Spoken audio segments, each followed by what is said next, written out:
Good morning. आज हम interference में न्यूटन वलय प्रयोग के बारे में बात करेंगे कि किस तरह से न्यूटन वलय प्रयोग में वेव शेप्ड थिन फिल्म्स का उपयोग होता है और किस तरह हम इनकी सहायता से और लैम्डा और म्यू ज्ञात कर सकते हैं। समान मोटाई की व्यतिकरण फ्रिंजें न्यूटन वलय नाम के प्रयोग में प्राप्त की जाती है। यदि लंबी फोकस दूरी वाला समतोत्तल लेंस उत्तल सतह की ओर से एक समतल कांच की प्लेट पर रखा जाए तो दोनों के मध्य बदलती हुई मोटाई वाली हवा की एक फिल्म बन जाती है। समान मोटाई के बिंदुओं का पथ वृत्ताकार होता है। जब एक वर्णीय प्रकाश स्रोत की किरणें इस आयोजन के लंबवत रूप में आपतित होती है तो वृत्ताकार प्रदीप्त एवं अदीप्त फ्रिंजें दिखाई पड़ती है, जिसका कि केंद्र हमेशा अदीप्त होता है, क्योंकि at the point of contact thickness या मोटाई जो फिल्म की होती है वो शून्य होती है, ज़ीरो होती है। अब हम इसमें परावर्तित और पारगत दोनों प्रकार से ये वलय प्राप्त हो सकती है, लेकिन जो हम लैब में एक्सपेरिमेंट करते हैं और जो ज़्यादा हम काम में लेते हैं वो परावर्तित प्रकार से न्यूटन वलय प्रयोग का आयोजन हम लैब में किस प्रकार करेंगे और इसके थ्रू हम कौन कौन सी फिजिकल क्वांटिटीज़ कैलकुलेट कर सकते हैं। Experimental arrangement of Newton's rings by reflected light. एक वर्णीय प्रकाश का एक विस्तृत स्रोत है जो एक उत्तल लेंस L1 के फोकस दूरी पर रखा गया है। स्रोत से निकलने वाली किरणें L1 से पार होकर समानांतर हो जाती हैं तथा ये एक 45 डिग्री पर झुकी हुई समतल कांच की प्लेट, जिसको हमने G से प्रदर्शित किया है, उससे परावर्तित होकर समतोत्तल लेंस L पर अभिलंब रूप से आपतित होती है। यह लेंस एक समतल सतह E पर रखा गया है। लेंस की निचली एवं समतल सतह की ऊपरी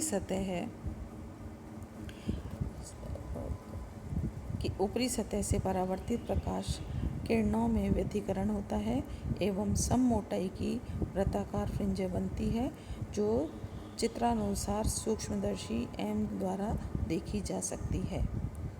डायग्राम से क्लियर है। ऐसे एक सोर्स है हमारा, L1 लेंस है, इसके ऊपर लाइट पड़ रही है। जैसा कि हम पहले पढ़ चुके हैं कि हमें हमेशा जहाँ पे भी डिवीज़न ऑफ वेव एम्पलीट्यूड होता है वहाँ पे विस्तृत स्रोत की आवश्यकता होती है, इसलिए इस पॉइंट सोर्स को हमने लेंस L लगाकर विस्तृत सोर्स में चेंज किया है। और हमने एक चीज़ और पढ़ी थी कि जब भी इस तरह की थिन फिल्म है, अगर परपेंडिकुलरली हम ऑब्जर्व करते हैं तभी ये पैटर्न ज़्यादा क्लियर और अच्छा दिखाई देता है। तो इस परपेंडिकुलर फॉल के लिए हमने एक ये ग्लास प्लेट G लगाई है जो कि 45 डिग्री पे इंक्लाइंड है। जब ये प्रकाश इस पे पड़ेगा तो ये नीचे लेंस और प्लेट कॉम्बिनेशन से वापस टकरा के ऊपर जाएगा और ये परपेंडिकुलर इस पे फॉल होगा। That means I is equal to 0, तो R इज़ 0, तो cos R की वैल्यू जो है हमारी 1 हो जाएगी, जैसा कि हम पिछले आर्टिकल्स में भी देख चुके हैं। अब हम इसके सिद्धांत के बारे में बात करेंगे। चित्रानुसार हमने जो दूसरा चित्र बनाया है, आपतित किरण SP के कारण किरण 1 और किरण 2 परावर्तित किरणें बनती है जिनमें आपस में व्यतिकरण होता है। दोनों किरणें 1 व 2 के बीच T मोटाई की फनाकार फिल्म के कारण जो पथांतर है वो हमें पता है। फनाकार फिल्मों में पथांतर का मान हमने निकाला था और फनाकार फिल्मों में जो पथांतर का मान होता है इस तरह की थिन फिल्म्स में वो होता है 2 mu T cos theta minus lambda by 2, जो कि समीकरण 1 से प्रदर्शित किया गया है। चूँकि लेंस की फोकस दूरी बड़ी लेते हैं, अतएव थीटा जो है वो नगण्य होता है, जिससे हम कह सकते हैं कि cos थीटा की वैल्यू cos 0 that means is equal to 1। Lens पर प्लेट के बीच की माध्यम हवा होने के कारण म्यू इज इक्वल टू 1 हो तो पथांतर कितना हो गया। ऊपर वाली जो इक्वेशन 1 है इसके अंदर हम cos थीटा को 1 रख देंगे, म्यू को भी 1 रख देंगे अगर हवा माध्यम है, तो इक्वेशन बन गई path difference is equal to 2t minus lambda by 2। समीकरण 2 से प्रदर्शित किया गया इसको। अब हम अलग अलग कंडीशंस निकालते हैं। केंद्र बिंदु पे या सेंटर पॉइंट पे क्या होगा।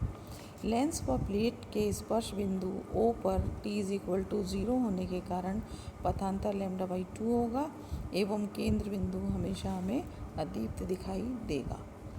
फिर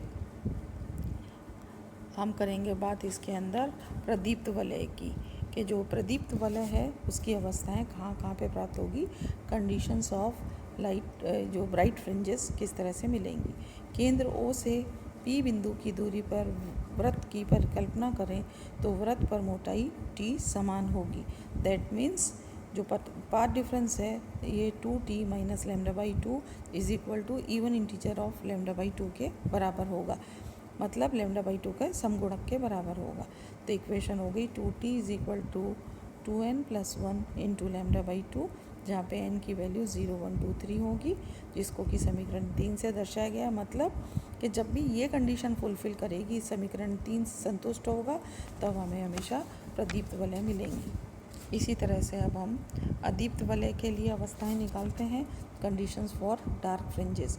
डार्क फ्रिंजेस के लिए हमें पता है कि जब भी पथांतर odd integer of lambda by 2 या लैम्डा बाई 2 का विषम गुणक होता है तो हमेशा हमें अदीप्त फ्रिंज मिलती है।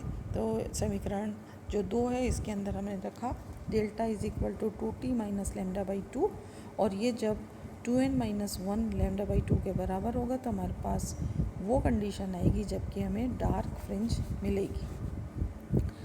तो इक्वेशन को जब सॉल्व किया तो आ गई 2t is equal to 2n into lambda by 2, और जहाँ पे n की वैल्यू 0, 1, 2, 3 है, और जो समीकरण 4 है ये हमें कंडीशन फॉर डार्क फ्रिंजेस देता है कि जब भी ये कंडीशन सेटिस्फाई होगी हमेशा हमें डार्क फ्रिंज मिले।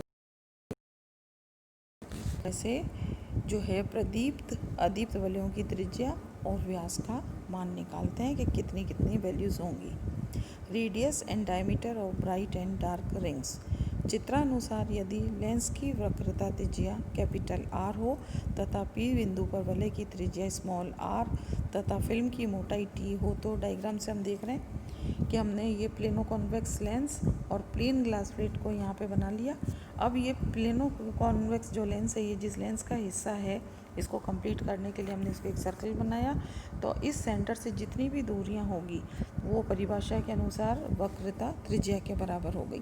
तो यहाँ पे ये डिस्टेंस है वो ये तो r हो गया, और O से जो ये परपेंडिकुलर डिस्टेंस है ये टोटल r होगा, लेकिन इसमें से थिकनेस t माइनस कर दूँ तो ये डिस्टेंस हो जाएगा r माइनस टी के बराबर। नीचे हमने देखा कि जहाँ सेंटर ये टच कर रहा है वहाँ पे ब्लैक हमारा सेंटर होगा और चारों तरफ ब्राइट और डार्क रिंग्स होगी। तो ये जो एक साइड की वैल्यू है ये हो जाएगी radius of nth dark ring के बराबर, जिसको मैंने r से शो किया है। तो हम डायग्राम से क्या देखते हैं कि t into 2r minus T is equal to r square, और r is very greater than t, तो हमारे पास क्या हो गया 2rt is equal to r square. यहाँ से t की वैल्यू आ गई हमारे पास r स्क्वायर अपॉन 2r, से दिस इज इक्वेशन नंबर 5। समीकरण 3 और समीकरण 5 से प्रदीप्त वलय के लिए r स्क्वायर हो गया 2n plus 1 lambda r upon 2, और r is equal to under root of 2n plus 1 lambda r upon 2, जिसको कि समीकरण 6 से दर्शाया गया है।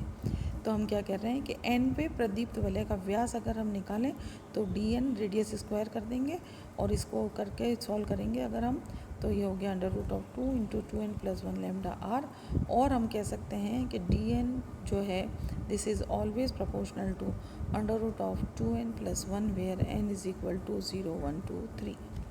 समीकरण 4 और 5 से अदीप्त वलय के लिए अगर यही कंडीशन निकालें तो r square is equal to एक अनदर इंटीजर ले लिया हमने m, तो इक्वेशन हो गई r square is equal to m lambda r is equal to under root of m lambda r, जिसको समीकरण 8 से दर्शाया गया है।